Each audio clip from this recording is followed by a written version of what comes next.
Good afternoon from Yami BTV, wishing you all well again. Now, I'm going to reiterate this that I said in the video the other day. There are a few of you suggesting that I'm not making eye contact with my audience. I explained the other day that I've got a faulty camera. I took it to the shop, thought it was fixed, and when I come back, it was doing the same thing. The angle of the camera is the only way that it works, is that way. Because if I do it the normal way, when you're uploading, it comes out the wrong way around. So that's the only way that I can do it. I haven't got loads of money at the moment to be going to buy a new one, right? But of course, the problem will get fixed probably by early next week, right? So don't insult my intelligence. So you know that my story, that I spent the best part of 37 years out of 40 in early institutions and a prison setting. We talked about times when I was down the block, or the segregation, or being isolated in the conditions that Tommy Robinson is living in right now.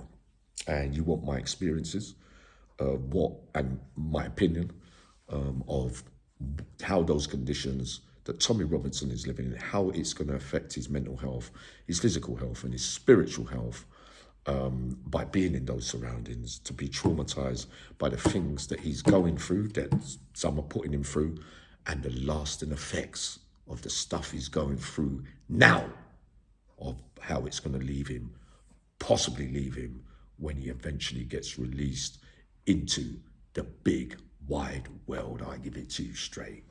So firstly, let's look at some of the things. You are aware that being a civil prisoner, you get treated with as the same as a convicted prisoner, by way of what you're allowed to spend at the canteen, what you're allowed to send by letters and having visits and that kind of stuff, right? And the amounts that are offered. What I'm saying is, the first thing is, we know he's not eating the prison food because he's really fearful, paranoid, obviously, by the way that he's been treated for a civil matter, but amongst other things as well, he's got a lot to think about when he's on the outside. But now, at this stage, being down in segregation in an isolated area in a 4x4 is something completely different. So he has to buy his own canteen. Is it enough for him to live on the tuna and mackerel and noodles and that kind of stuff? In sandwiches, but he might not even be able to. I'm not sure if you can buy bread in there. But I was thinking, he's got to pay for his phone calls, yeah? So I'm not sure whether when you're a civil prisoner that you get to spend as much phone credit as you want. But my reckoning is that it comes out of his weekly wage. So what he's eating isn't actually enough to survive if he's got to pay for other things in the situation and condition he's in now, right? Secondly, I don't know whether he was aware that even he has to, even if he doesn't want to use the prison doctor, because he will be fearful of going there, he will be fearful of talking to the psychologist, he will be fearful of talking to probation, right? Simply because he's got to be careful what he says to anyone, because they can come with all their smiling faces and say, look, we're here to help you. We just want to get... with history and what's happened to him is going to leave him to be very untrustworthy about talking to anyone in authority, right? So, as well as that, the isolation on his own down there, too much time to think, constant worrying, unrealistic thoughts of processing things from that 4x4 cell. I knew when I was in prison, a lot of the time I thought about in prison, about when I get out and all that. It was complete fantasy. And then I look back, I thought, I don't know why, that wasn't right what I was thinking. It can make you go doolally, always on edge that he might get set up by the staff, the authorities. His history, what's happened to him will lead him to think on that paranoid level. You've got to think, by being in isolation, lack of communication. He doesn't get to talk to anyone. Goes on the phone. Yeah, I get all that. He's got to be careful what he says. He's got to. Every word is being listened to. He can't go to toilet in peace. Come on. Now they're stopping certain people from going to visit him. So that really now he's not even allowed to talk and communicate with people, because they might be going up there speaking on behalf of him, or whatever reasons they're giving. if you get what I mean. So then you think about when he's having his visits with his family. I know in history for certain individuals, even me at one stage, and him is completely different from me, Tommy Robinson. When he goes on those visits, they're all alone in a little cubicle. I suggest others have given details of it of some kind, but he will be on his own on that visit with a prison officer sitting outside the door.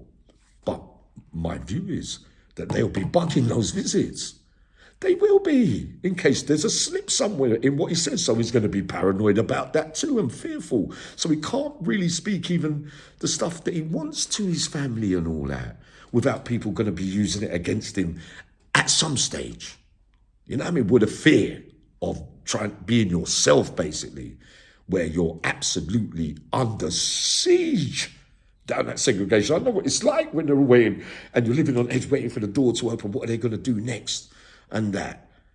Listen to me carefully of how it all leaves him with this kind of thing. Now, the long-term effects of the paranoia, living with anxiety, fearfulness, physicalness, spiritualness, and the mental stuff can only lead me to believe that when he's eventually released in the big wide world, that he's getting too familiar with being all alone behind the door with those. It don't matter whether it is 37 years that I've done and I lived in. Every individual's different.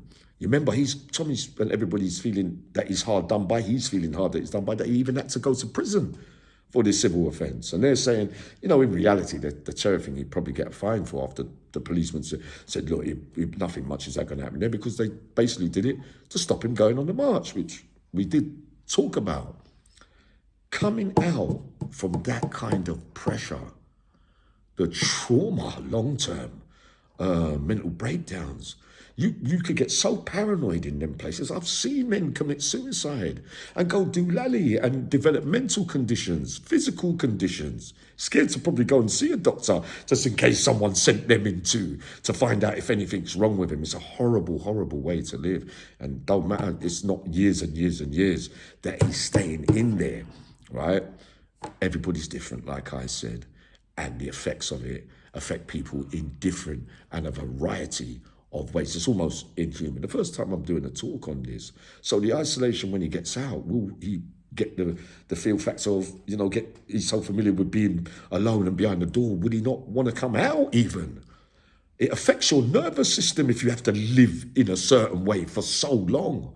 He's got a loving family and great support. But in reality, can he recover even from those conditions? I know some of you are going to laugh, but you don't know. He's very, very strong, but he's only human after all. So you think about this, right? Will he continue to spread the word even? Is he going to be fearful about everything? They're going to find a charge here. I could end up back in that same hole. And I even committed a criminal offence. It's a civil offence. Did you know that with some cases, with civil prisoners, that in the past, they make you serve every day of that sentence. It's different from other sentences. But of course, Tommy says that he only has to do half. But if you look into it, a lot of civil prisoners have to do every day. I wonder if they're might even bring that bit in, but I'm not setting the cat amongst the pigeon. I'm just letting you know my feelings. That I believe that what's happening in there now, throughout all my experience in having lived in them same conditions, can leave you with serious health problems in all departments. I got enough one to do some other big things coming in about Southport. I'll be up shortly.